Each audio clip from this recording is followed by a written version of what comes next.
علیکم ورحمۃ اللہ وبرکاتہ ساتھی یوسف خان وائی کے انٹرنیشنل سے آپ بھائیوں کی خدمت میں حاضر ہوں۔ آج کا میرا ٹاپک ہے وہ ریل اسٹیٹ انڈسٹری کے حوالے سے کہ ریل اسٹیٹ انڈسٹری ملکی معیشت میں اور اس کی ترقی اور ملکی معیشت کے فروغ میں کس قدر اس انڈسٹری کا کردار رہا ہے، اور اس کے علاوہ جو ہے ریل اسٹیٹ ایجنٹ پہ بھی کچھ بات کرنا چاہتا ہوں کہ ریل اسٹیٹ ایجنٹ جو ہے یہ بنیادی اکائی ہے ریل اسٹیٹ انڈسٹری کی۔ جو مین کردار ہے وہ ریل اسٹیٹ ایجنٹ کا ہے، وہ اپنی اس انڈسٹری کو فروغ دے رہا ہے، اور ریل اسٹیٹ انڈسٹری کو فروغ دے کر ریل اسٹیٹ انڈسٹری جو ہے وہ ملکی معیشت میں اپنا اہم کردار ادا کر رہی ہے، معیشت کے حوالے سے، معاشرتی حوالے سے، کاروباری حوالے سے اور ملکی ترقی کے حوالے سے انڈسٹری کا بہت بڑا کردار ہے۔ مگر بدقسمتی سے پاکستان میں سرکاری سطح پر اس کی کوئی سنوائی نہیں کی جاتی، نہ ان کی کوئی بات مانی جاتی ہے، الٹا ٹیکسوں کی بھرمار ہے، مہنگائی ہے، بے روزگاری ہے۔ مگر ریل اسٹیٹ ایجنٹ جو ہے یہ اپنی مدد آپ کے تحت اپنی جیب سے پیسہ لگا کر اس انڈسٹری کو فروغ دے رہا ہے، اس کی کوئی سنوائی نہیں ہوتی، اس کے ساتھ کسی قسم کا کوئی سرکاری سطح پر، سرکاری طور پر اسے کوئی سپورٹ حاصل نہیں ہے۔ یہ وہ انڈسٹری ہے جس کو سرکار نے یکسر نظر انداز کیا ہوا ہے۔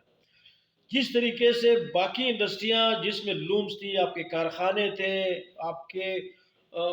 بہت سارے دیگر جو شعبے تھے آپ کے ملکی معیشت میں جو بنیادی کردار کے حامل تھے، ان کے ساتھ کیا ہوا؟ آپ کی تمام انڈسٹریاں بند ہو چکی ہے، آپ کی لومز، پاور لومز بند ہو چکی ہے، وہ کباڑ کے ریٹ پر اس وقت لوگ بیچارے اپنے کارخانے بیچ رہے ہیں۔ تو یہ تو حالت ہو چکی ہے ہمارے کارخانوں کی، اور پھر کچھ ناعقبت اندیش کچھ ہمارے ساتھی یا کچھ دیگر جو اپنے آپ کو معیشت دان سمجھتے ہیں، وہ پھر اس بات پر بحث کرتے ہیں کہ ریل اسٹیٹ انڈسٹری دراصل معیشت کی خرابی کے لیے ہے، کیونکہ لوگوں کو چاہیے تھا کہ وہ کارخانے بنائیں، فیکٹریاں بنائیں، یونٹ لگائیں، روزگار کے مواقع بھی آئیں گے اور لاکھوں لوگوں کا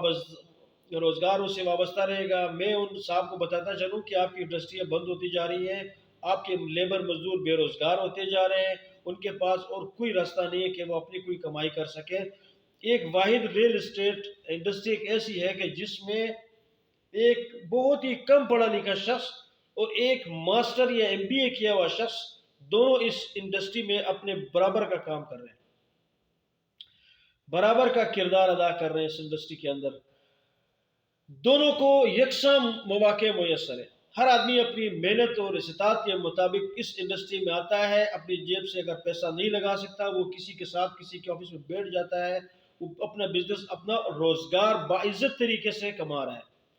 اور یہ مواقع اسے ریل اسٹیٹ ایجنٹ جو ہے وہ فراہم کرتا ہے۔ اور ریل اسٹیٹ ایجنٹ جو ہے اس کا جو براہ راست اس کے مفادات کا تعلق ہے وہ ہے ریل اسٹیٹ ایجنٹ ایسوسی ایشن کے ساتھ، اور ریل اسٹیٹ جو انڈسٹری ہے وہ ملکی معیشت میں اس کا بہت اہم ترین کردار ہے۔ آئیے ساتھیوں میں آپ کو بتاتا چلوں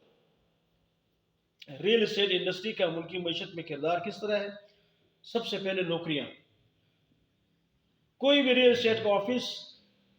جب وہ کھلتا ہے تو اس میں 2 سے 3 افراد کی نوکریاں لگ جاتی ہیں، ان کو روزگار مل جاتا ہے۔ اس کے بعد ملکی معیشت میں ٹیکس کا جو ہے اہم کردار ہے کہ تمام اس وقت پاکستان جو ہے وہ ٹیکسوں پہ چل رہا ہے۔ ہماری آپ کی جیبوں سے جو ٹیکس FBR میں دیتے ہیں اس ٹیکس کی بنیاد پر پاکستان اس وقت چل رہا ہے، اور ہمارے اشرافیہ بھی اسی پہ پل رہے ہیں۔ IMF سے تو کھا کے پیٹ نہیں بھرتا ہے، پھر الٹا عوام سے ان کو ٹیکس دینا پڑتا ہے۔ اب عوام کے ٹیکسوں میں بھی وہ پل بڑھ رہے ہیں، ہم پہ دوبارہ یہ ٹیکس نہیں لگتا۔ بجلی مہنگی، گیس مہنگی، ضروریات زندگی کی تمام اشیاء مہنگی، حتیٰ کہ جان بچانے والی ادویات بھی اس وقت 200 سے 300% تک مہنگی ہو چکی ہیں۔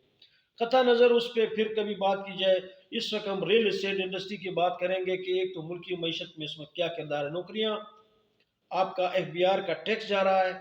مزدور، لیبر، 250 صنعتیں براہ راست ریل اسٹیٹ انڈسٹری سے وابستہ ہے، آپ کی لیبر بھی اس کے ساتھ وابستہ ہے، بلڈنگ مٹیریل سپلائرز، بہت سارے قسم کے مٹیریلز ہیں جو آپ کی کنسٹرکشن میں کام آتے ہیں، بڑی بڑی بلڈنگز میں، سوسائٹیز کے بننے میں، اس میں بھی تقریباً 250 صنعتیں ایسی ہیں کہ جس کا تعلق ریل اسٹیٹ ایجنٹ کے تحت، یہ سارے مرہون منت ہیں ریل اسٹیٹ ایجنٹ کے، اس ریل اسٹیٹ انڈسٹری کے۔ روزگار کے مواقع ہیں، ہاؤسنگ سوسائٹیز ہیں، ہاؤسنگ سوسائٹیز لگانے میں، پھر اس کو بیچنے میں، ڈیولپ کرنے میں، کلائنٹ لے کے آنے میں، انویسٹرز لے کے آنے میں کلیدی کردار ریل اسٹیٹ ایجنٹ کا ہوتا ہے۔ یہ بزنس بھی ریل اسٹیٹ ایجنٹ کر کے دے رہا ہے، بڑے بڑے پروجیکٹ میں بھی ریل اسٹیٹ ایجنٹ کا آپ کا ساتھ نہ ہو تو آپ کچھ نہیں کر سکتے۔ اسی طریقے سے پلمبرنگ کا شعبہ ہے، الیکٹریکل کا شعبہ ہے، آپ کا سیمنٹ کی انڈسٹری ہے، آپ کی اسٹیل کی انڈسٹری ہے، یہ تمام انڈسٹریاں ریل اسٹیٹ ایجنٹ اور اس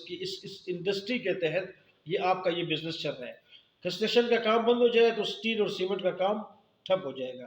کنسٹرکشن کا کام چل رہا ہے، یہ کنسٹرکشن کا کام ریل اسٹیٹ انڈسٹری کے تحت ریل اسٹیٹ ایجنٹ کی محنت اور لگن کی وجہ سے آپ کے ہاں پھر بھی کچھ نہ کچھ کام ہو رہا ہوتا ہے، کوئی پلاٹ بک رہا ہوتا ہے، کوئی خرید رہا ہوتا ہے، کوئی اس کو بنا رہا ہوتا ہے، موٹیویٹ کر رہا ہوتا ہے، اس کو انکریج کر رہا ہوتا ہے۔ یہ سارا کام ریل اسٹیٹ ایجنٹ کرتا ہے، آپ کو باہر سے انویسٹر لا کے دیتا ہے، آپ کے اندرونی انویسٹرز وہ آپ کو لا کے دیتا ہے۔ کوئی پشاور سے آ رہا ہے، کوئی لاہور سے آ رہا ہے، کوئی پنجاب سے آ رہا ہے، کوئی بلوچستان سے آ رہا ہے، یہ کہاں سے آ رہے ہیں؟ یہ ریل اسٹیٹ ایجنٹ کی توسط سے تو آ رہے ہیں۔ ان سوسائٹیز کے اندر، ان میگا پروجیکٹس کے اندر وہ اپنا سرمایہ لگا رہے ہیں۔ تو بہت بڑا کلیدی کردار ہے ریل اسٹیٹ ایجنٹ اور اس انڈسٹری کا، پاکستان کی ترقی میں بھی اور بے روزگاری کے ختم کرنے میں بھی، اور 250 صنعتیں جو ہیں ان کو چلانے میں بھی ہمارا اور ریل اسٹیٹ ایجنٹ کا بہت بڑا کردار ہے۔ اچھا، ریل اسٹیٹ ایجنٹ کا کردار سیاحتی حوالے سے کیا ہے؟ بدقسمتی سے پاکستان سیاحتی ممالک کی جو فہرست ہے اس میں 47 اس کا نمبر آتا ہے۔ اس وقت حکومتی سطح پر تو دیکھیں اقدامات نہ ہونے کے برابر ہے، مگر ریل اسٹیٹ انڈسٹری سے وابستہ افراد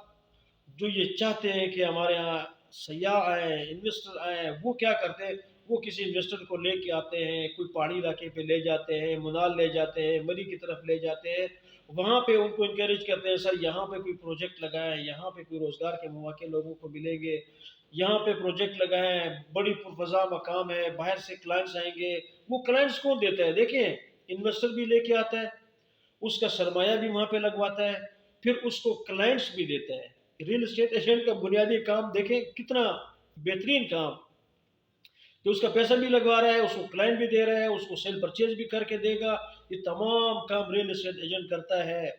پھر اس کا بھی روزگار لگا ہوا ہے اور دوسروں کا بھی روزگار لگا ہوا ہے، سب کو اللہ تعالیٰ روزی دے رہا ہے۔ ریل اسٹیٹ ایجنٹ ہی جو ہے وہ سیاحوں کو اپنی طرف متوجہ کر رہا ہے، بڑے بڑے ہوٹلز کے اندر بکنگ میں ریل اسٹیٹ ایجنٹ کا کردار ہے۔ آپ کے باہر ممالک سے آپ کے جو کلائنٹس آتے ہیں، ریل اسٹیٹ ایجنٹ ہی ہے جو ان کو سروس مہیا کرتا ہے، ان کے ساتھ تمیز سے بات کرتا ہے، ان کو بتاتا ہے اپنے ملک کے بارے میں، سیاحتی مقامات کے بارے میں ان کو بتاتے ہیں کہ آئیے سر ہمارے پاس آئیے، ہمارے پاس ٹھہریے۔ وہ بیچارہ ان کو رینٹ اے کار کا بھی سروس دیتا ہے، وہ ان کو ہوٹلنگ کی بھی سروس دیتا ہے، وہ ان کو ہر طرح کی سہولیات دینے کی کوشش کرتا ہے کہ اس کا بھی روزگار وابستہ ہے اور دوسرے لوگوں کا بھی روزگار اس سے وابستہ ہے۔ تو ریل اسٹیٹ انڈسٹری جو ہے یہ ملک کی معیشت میں اس کا بہت بڑا کردار ہے۔ دیکھیں ایف بی آر میں جتنے بھی ٹیکسز جا رہے ہیں، یہ ٹیکسز کس کی مرہون منت جا رہے ہیں؟ ریل اسٹیٹ ایجنٹ جو ہے وہ کلائنٹ لے کے آتا ہے، اس کو ایک پلاٹ گھر خرید کے دیتا ہے، تو اس کے ٹرانسفر پہ 3% ٹیکس، اس وقت 3% ٹیکس، 7% ٹیکس، 11% ٹیکس، یہ ٹیکس جو ایف بی آر میں جاتا ہے یہ کس کی وجہ سے جاتا ہے؟ یہ ٹیکس ریل اسٹیٹ ایجنٹ کی وجہ سے جاتا ہے۔ اس انڈسٹری نے معیشت کو سنبھالا دیا ہوا ہے کہ اس وقت میرے اندازے کے مطابق ہر سیکٹر میں اس وقت 100 سے زیادہ آفیسز ہیں، ہر آفس میں 3 سے 4 افراد اس میں کام کرتے ہیں جن کا روزی روٹی اس سے وابستہ ہے، روزگار بھی دے رہا ہے، اور پھر ایف بی آر کو ٹیکسز میں بھی اہم کردار ادا کرتا ہے اسٹیٹ ایجنٹ۔ مگر اسٹیٹ ایجنٹ کو کوئی بنیادی سہولیات میسر نہیں ہے کسی بھی سطح پر بھی، کسی قسم میں اس کو کوئی چھوٹ نہیں ہے۔ بجلی کے بل وہ بھی اتنے دے رہا ہے جتنے عام لوگ دیتے ہیں، بلکہ ریل اسٹیٹ ایجنٹ بیچارہ کمرشل دے رہا ہوتا ہے، اس کا تو کاروبار، اس کا آفس ایسی جگہ ہے کہ اسے بل بھی کمرشل، گیس بھی کمرشل، اس کے اپنے اخراجات، جو مہنگائی جو دوسرے لوگ پس رہے ہیں ریل اسٹیٹ ایجنٹ اس سے زیادہ اس میں پس رہا ہے۔ مگر اسے سلام ہے کہ وہ اس تمام تر حالات میں بھی وہ اپنا روزگار جو ہے وہ کرنے کی کوشش کر رہا ہے، سنبھالا دینے کی کوشش کر رہا ہے، اپنی جیب سے اخراجات کر کے 4 سے 5 لوگوں کی روزی کا بھی اور روٹی کا بھی اور اس کی نوکری کا بھی وہ بندوبست کر رہا ہے اس حالات میں بھی۔ اور پھر جو ناقبت اندیش افراد کہتے ہیں کہ ریل اسٹیٹ انڈسٹری جو ہے وہ معیشت کے اندر جو ہے وہ اس کا جو کردار وہ ٹھیک نہیں ہے، اس نے معیشت کو نقصان پہنچایا ہے، کیونکہ کارخانے لگنے چاہیے تھے، لوگ پلازے بنا رہے ہیں۔ تو جو کارخانے آپ کے ملک میں 1958 سے آج تک جو لگے تھے وہ کہاں گئے؟ وہ سارے لومز آپ کی بند، سارے کارخانے آپ کے بند۔ آپ کے کراچی میں جو بڑے بڑے انڈسٹریز تھے وہ سارے ڈھاکہ چلے گئے، وہ سارے باہر ممالک میں چلے گئے۔ جب یہاں پہ کوئی سہولیات میسر نہیں ہوں گی اس مہنگائی میں، وہ انڈسٹریز بیچارہ کیا کارخانہ چلائے گا؟ لہٰذا ایک واحد ریل اسٹیٹ انڈسٹری دے گئی ہے کہ جس کا کوئی بھی فرد یہاں سے باہر نہیں بھاگا، وہ اس ملک میں رہتے ہوئے حالات کا مقابلہ کرتے ہوئے وہ اپنی انڈسٹری کو فروغ دے رہا ہے اور آپ لوگوں کی خدمت کر رہا ہے۔ ساتھیوں، امید ہے آپ لوگوں کو میری باتیں سمجھ میں آئی ہوں گی، اور میری مؤدبانہ گزارش ہے ہمارے ریل اسٹیٹ ایسوسیشن سے پورے پاکستان بھر میں کہ ان سے یہ درخواست کی جاتی ہے کہ وہ ریل اسٹیٹ ایجنٹ کے اوپر بھی کچھ توجہ دیں، نہ کہ کچھ سیاست کرنے کے لیے آپ آئیں اور اپنی سیاست کریں۔ آپ ریل اسٹیٹ ایجنٹ کے اوپر بھی توجہ دیں، ان کے مسائل کو بھی حل کریں، اور اس وقت حکومتی سطح پر بھی آپ جس حد تک آواز اٹھا سکتے ہیں آپ ضرور آواز اٹھائیں، تاکہ اس انڈسٹری کو باقاعدہ جو ہے حکومتی سطح پر بھی اس کو تسلیم کیا جائے، اور حکومتی سطح پر بھی ہمارے ساتھ جو ہے وہ اسٹیٹ ایجنٹ کے مفادات کا تحفظ کیا جا سکے۔ آپ لوگوں کا بہت بہت شکریہ۔ السلام علیکم۔